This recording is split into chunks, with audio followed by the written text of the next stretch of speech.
कंस की जो धड़कनें थी वो ज्यादा तेज होने लगी। क्यों? क्योंकि अब समय बीतता जा रहा है, मेरा काल ज्यादा बड़ा होते जा रहा है। और शत्रु जब ज्यादा बड़ा होता है तो मन में डर अपने आप जन्म लेने लगता है। श्री सुखदेव गोस्वामी कहते हैं कि राजन, आज कंस भयभीत होकर के पुनः एक सभा बुलाया और सभा में पुनः सबको कहा कि जाओ ब्रज क्षेत्र में जितने भी बच्चे जन्म लिए होंगे उन सबको मार डालो। लेकिन इस काम को करेगा कौन? एक देवी आई, नाम था बकी, दूसरा नाम था पूतना देवी। पूतना का अर्थ होता है, पूत संस्कृत में पवित्र को कहते हैं, ना अर्थात नहीं, जो पवित्र नहीं है उसे पूतना कहते हैं। दूसरा अर्थ, जिसके पुत्र ना हो वह पूतना, या जो सभी पुत्रों को खा जाए उसका नाम पूतना। संतों ने अनेक प्रकार के पूतना के भावों को उत्पन्न किया है। पूतना देवी आई और बोली कि महाराज आप चिंता मत करो, मेरे पास एक ऐसा जहर है जिसको एक बार में ही तुम्हारे समस्त शत्रुओं को मैं नाश कर सकती हूँ। कंस बोले, अरे देवी, बड़े बड़े राक्षसों से वह नहीं मारा जाता, तुम भला उससे ऐसा क्या कर लोगी जो मार दिया जाएगा? वह बोली कि चिंता मत करो, मैं वेश बदलने में बड़ी निपुण हूँ और मैं वेश बदल करके वहां जाऊंगी और उसे अपना स्तनपान करा दूंगी। स्तन में कालकूट जहर लगा करके जाऊंगी, स्तनपान करा दूंगी, जिससे वह मृतप्राय हो जाएगा। और जैसा बोली उसने तुरंत अपना दिव्य स्वरूप बदला और ऐसे लगने लगी मानो संसार की सारी सुंदरता इसी में समा गई हो। दिव्य सुंदरी लगने लगी पूतना। लेकिन भगवान तो कहते हैं, निर्मल मन जन सो मोहि पावा, मोहि कपट छल छिद्र न भावा। संसार में मैंने तुम्हें जैसे बनाया है वैसे ही तुम मेरे सामने आ जाओ, मैं तुम्हें तार दूंगा, उद्धार कर दूंगा तुम्हारा। लेकिन तुम मेरे सामने कपट रूपी शरीर को धारण करके आते हो तो मैं तुम्हें कभी अपनाऊंगा नहीं, मैं तुम्हें त्याग दूंगा, छोड़ दूंगा।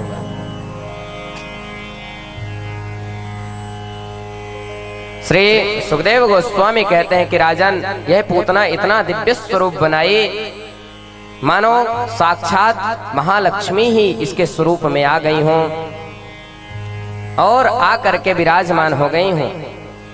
यह दिव्य स्वरूप बना करके ब्रज के क्षेत्र में घूमने लगी, हाथ में एक तंबूरा ले ली और गायन करते हुए पूरे गोकुल नगर में घूमने लगी। जितने बच्चों को पाती सबको अपना स्तनपान करा देती और सारे बच्चे मारे जाते। भगवान ने विचार किया कि अरे सारे बच्चे यदि चले जाएंगे तो मेरे साथ खेलने वाला कौन बचेगा। भगवान ने उसकी मति को फेरा और अपने तरफ बुला लिया। वह देवी नंद राय जी के घर जाने लगी। नंदोत्सव तो मन ही रहा था। सब लोगों ने सोचा शायद नंद राय जी की कोई रिश्तेदार हो यह देवी और बालक को बधाई देने के लिए, यशोदा मैया को बधाई देने के लिए, लल्ला को आशीर्वाद देने के लिए आ रही हो। सब लोगों ने अपने आप उसे रास्ता बता दिया कि नंद राय जी के घर के जाने का रास्ता ये है। वह बिना परेशानी के बाबा नंद के महल तक पहुंच गईं। नंद के महल में गईं। यशोदा मैया लल्ला को अपनी गोद पर अंक पर धारण की हुई हैं, खिला रही हैं। इतने में यह देवी पहुंच गई। जब यह पूतना वहां पहुंची तो कहती है कि अरे बहन यशोदा, तुम्हारे लल्ला हुआ है, मैं तुम्हें बधाई देने के लिए और लल्ला को आशीर्वाद देने के लिए खींची चली आई। मैया ने ये पूछना उचित नहीं समझा कि कहीं से बुरा न लग जाए कि तुम कौन हो, इसलिए मैया ने नहीं पूछा कि तुम कौन हो। बोली ठीक है बहन, आए हो तो मेरे लल्ला को आशीर्वाद दे दो, मैं तब तक तुम्हारे लिए कुछ व्यवस्था करती हूँ जलपान आदि का। मैया अंदर गई और पूतना अकेले में भगवान को पाई। पहले तो भगवान के दिव्य दर्शन को की और भगवान जब उस पूतना को देखे तो आंख बंद कर लिए। संतों ने कहा कि आंख बंद करने के भगवान के कई कारण हैं। एक कारण तो ये समझ लो कि भगवान आंख बंद करके देखते हैं कि इसके अंदर कौन सा ऐसा पुण्य है जो मेरे सामने तक आ गई, मेरे पास तक आ गई। दूसरे संत कहते हैं कि शायद भगवान ने इसलिए आंख बंद किया हो कि उसके पापों की गणना कर रहे हो, इसके कौन कौन से पाप हैं और कितने पाप हैं जिस पापों को नष्ट करके इसे मुक्ति देना है। किन्हीं संतों ने कहा कि पहले जन्म में भी भगवान श्री राम ने देवी का ही वध किया था और दूसरे जन्म में भी लगता है मुझे देवी का ही वध करना पड़ेगा, इसलिए भगवान ने आंख को बंद कर लिया। संत अपने अपने भाव प्रकट करते हैं।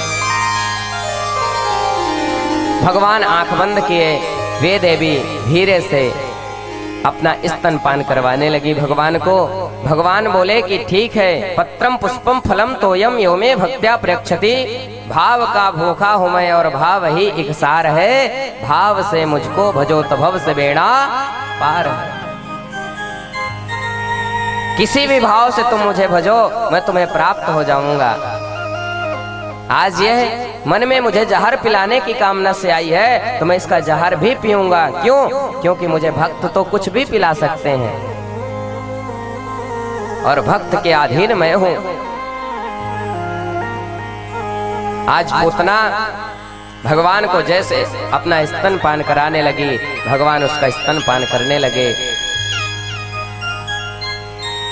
कल की कथा में हमने सुना था कि पूतना कोई और नहीं, राजा बलि की पुत्री ही है। जब भगवान वामन नारायण इसके घर में गए थे तो वामन नारायण के स्वरूप को देखी थी। उसने मन में विचार किया था कि इतना सुंदर बच्चा यदि मेरे पास होता, मेरा होता, तो मैं उसे स्तनपान करवाती, बड़ा प्रेम करती, दुलार करती।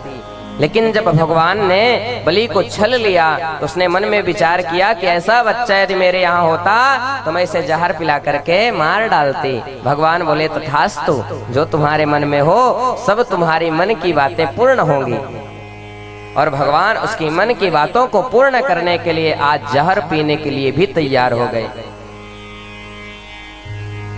अपना मान टले टल जाए, भक्त के मान न टलते देखा। वही तो भगवान है। आज जहर पीने के लिए भी भगवान तैयार हैं, इसीलिए वे भगवान हैं।